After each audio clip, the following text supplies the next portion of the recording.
দেশে চলতি বছর জাতীয় নির্বাচন আয়োজন কঠিন হবে বলে মন্তব্য করেছেন জাতীয় নাগরিক পার্টির আহ্বায়ক নাহিদ ইসলাম। তিনি বার্তা সংস্থা রয়টার্সকে দেওয়া এক সাক্ষাৎকারে জানান, অন্তর্বর্তী সরকার এখনো জননিরাপত্তা পুরোপুরি নিশ্চিত করতে পারেনি, যা সুষ্ঠু নির্বাচনের পথে বড় চ্যালেঞ্জ হতে পারে। গত বছরের 5 আগস্টে গণ অভ্যুত্থানে ক্ষমতাচ্যুত হন শেখ হাসিনা। এই গণ অভ্যুত্থানে কেন্দ্রীয় ভূমিকা রাখেন নাহিদ ইসলাম। এরপর গত বছরের 8 আগস্ট অন্তর্বর্তী সরকারের দায়িত্ব পেলেও নতুন রাজনৈতিক দলে যোগ দিতে গত 25 ফেব্রুয়ারি তিনি পদত্যাগ করেন।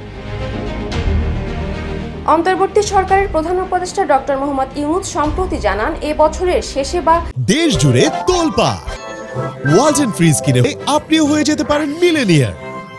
আগামী বছর মার্চের মধ্যে জাতীয় নির্বাচন অনুষ্ঠিত হতে পারে, তবে এই সময়সীমা নিয়ে সন্দেহ প্রকাশ করেছেন নাহিদ ইসলাম। নাহিদ বলেন, গত 7 মাস ধরে আমরা আশা করেছিলাম স্বল্পমেয়াদী সংস্কারের মাধ্যমে আইন শৃঙ্খলা পরিস্থিতিকে স্থিতিশীল করা যাবে।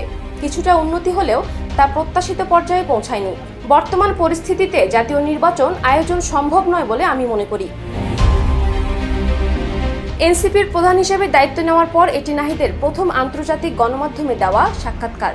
তিনি জানান, জাতীয় নির্বাচন যখনই হোক এনসিপি প্রস্তুত থাকবে, তবে এর আগে গণ অভ্যুত্থানের ঘোষণাপত্র নিয়ে রাজনৈতিক দলগুলোর ঐকমত্য থাকা জরুরি।